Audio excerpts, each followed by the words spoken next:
Welcome to the power system analysis sessions. In this series of videos, we'll be discussing the per unit analysis. First, let's start with the question. Why do we need per unit analysis? To understand the need for the per unit analysis, let's have a look at a very simple example where you want to evaluate the performance of three different students who are from three different universities and graded in three different ways. Let's say you have three different students. Now, let us consider that the student 1 scored 4 marks in his exam, and the student 2 scored 7 marks in his exam, and student 3 scored 60 marks in his exam.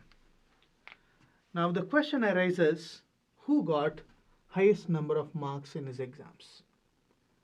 Now, if you look at these three numbers, we'll definitely consider that the student number 3 has the highest marks. But we also have a question arising by looking at these numbers, that are they on the common reference? Now, if I say that the student number 1 is evaluated out of 5 marks, the student number 2 is evaluated out of 10 marks, and the 3 is evaluated out of 100 marks. This is going to make it clear that the student 3 is not the one who scored best. Now, how do you decide who scored the maximum number of marks? Now, one simple way of analyzing that is coming up with percentage of marks. Means you will say that how much out of 100. So which is in a way that how much percentage of marks they had. In order to get it, if you convert these three numbers into percentages, then you will have this as 80% marks here, and then 70% marks here, and 60% marks here. So this is percentage marks.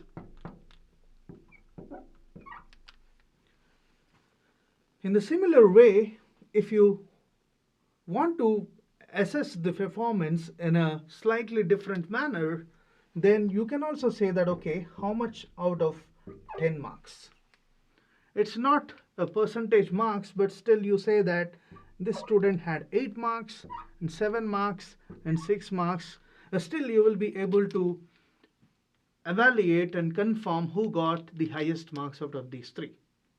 And now, you can also do the third thing where you can have out of 20 marks how many they got. Now in that case you will say that this is 16, this is 14, and then this is 12. So in similar sense that you can also say that how many they had out of 50 or whatever. So now the understanding here is that if all of them are evaluated on a common reference, now that common reference could be 100, and that common reference could be 10 or 20 or 50, could be anything. Now if all of them are evaluated on a common reference, then the assessment of the performance would be very easy for us. So that is the reason why we usually go for the percentage or the common point gradings. So the similar is the motive in power engineering, where you have lots of machines connected to the power grid which are of the different ratings, different power ratings. They are at different voltage levels. And then if you wanted to have a look at that kind of system and assess the performance of this kind of system which has different machines of the different ratings, then there should be a way that you refer all these quantities of this power system to a common reference. The whole objective of the per unit analysis here is the common reference.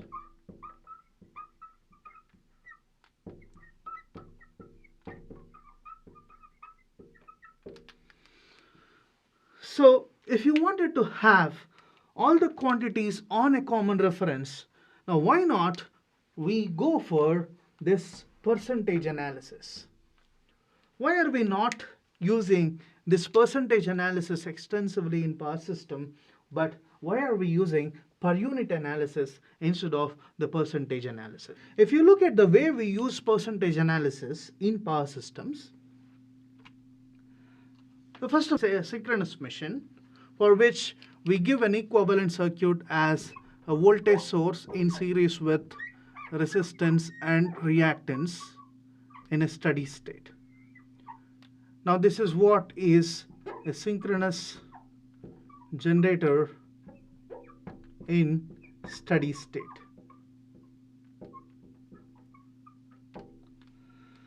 So if you have this equivalent circuit, now we have resistance and then reactance.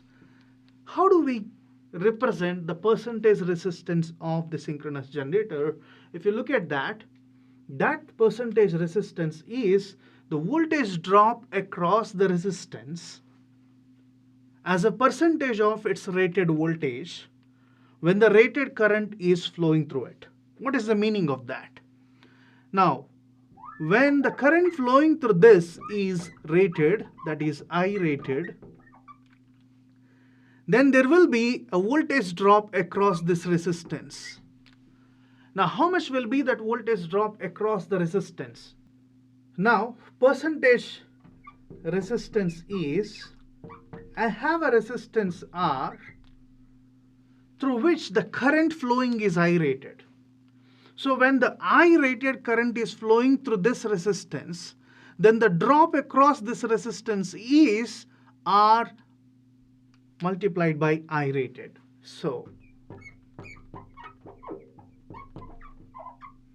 this is my voltage drop across the resistance when rated current is flowing through it. Now this as a percentage of its rated voltage. So if you want this drop as a percentage of the rated voltage, so this is our drop here.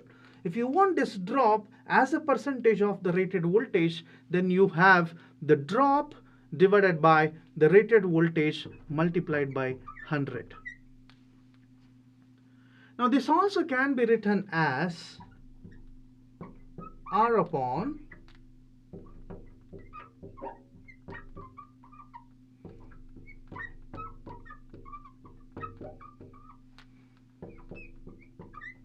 hundred. So which is nothing but V rated by I rated is what we can consider it as Z rated. So we have it as Z rated multiplied by 100. So this is what is an expression for percentage resistance. Now you have this resistance R value referred with the rated impedance. So this resistance value is referred with the rated impedance here. Now similarly, if you look at the percentage reactance, if you want to write what is the percentage reactance, that is percentage X is the voltage drop across the reactance. How much is the voltage drop across the reactance? That is X multiplied by I rated, because I wanted a drop when rated current is flowing through it, that as a percentage of the rated voltage. So this is the percentage reactance. Now in this percentage reactance itself, you can also write down that this is X upon V rated by I rated multiplied by 100.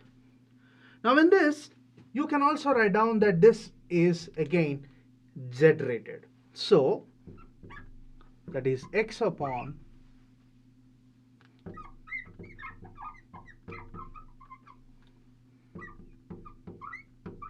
hundred. Now you will also see that this percentage reactance, the percentage reactance is expressed with refer to the rated impedance. If you want to express the percentage impedance, then percentage impedance, that is Z, is voltage drop across the impedance. That means Z multiplied by I rated, because I wanted a voltage drop when rated current is flowing through it, upon V rated multiplied by 100, because this is the voltage drop across the impedance as a percentage of the rated voltage. So we can also write down from the previous expressions that this is Z divided by Z rated multiplied by 100. So now you see that your impedance is also referred to the rated impedance. Now we have seen what is the percentage resistance, that is percentage R is R divided by Z rated multiplied by 100. We have seen percentage reactance, that is X divided by Z rated multiplied by 100. And then we have percentage Z as Z divided by Z rated multiplied by 100. So now when you have percentage R, percentage X, percentage Z, then you can see that for all the three, the reference is impedance only. You have impedance as a reference, and impedance as a reference, and impedance as a reference. So which gives us an understanding that the reference for the resistance, reactance, and impedance is same. So what do we understand here is that reference for the real and imaginary part of a complex number will be the complex number itself, which means that impedance is always written as Z is R plus Jx, which indicates that the reference for the resistance, reactance, as well as the impedance is always Z.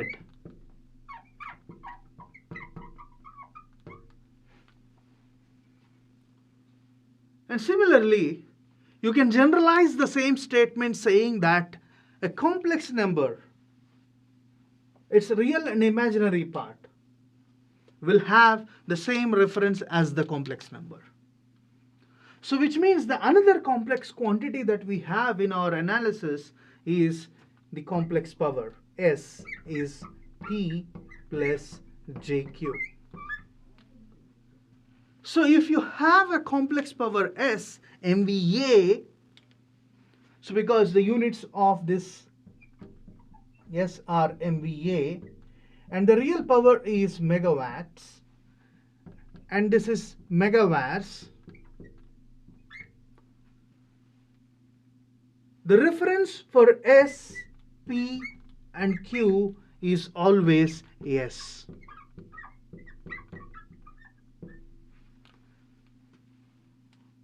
When you specify the percentage quantities, or we'll be going to the per unit analysis later, where when you specify the per unit quantities, the reference for any real or imaginary part of a complex number will be the complex number itself. Now, is it going to be a complex number as a reference? No, it's going to be the magnitude of the complex number we take as a reference. So that is why most of the problems when you solve, you don't see that the megawatt base or MVAR base or real power resistance base or reactance base. You will mostly see that the impedance base, or you'll mostly see MVA base. The same MVA base is used as the reference for the megawatt as well as MVAR. So megawatts. So this is a very, very important understanding that we should have, that the reference is only these two, and you will not have a separate reference for the real parts or imaginary parts anywhere in our analysis. That's one understanding that we have from the definition of the percentage quantities. But the real question here for us is why we don't use the percentage analysis in the power system, why do we prefer per unit analysis over the percentage analysis?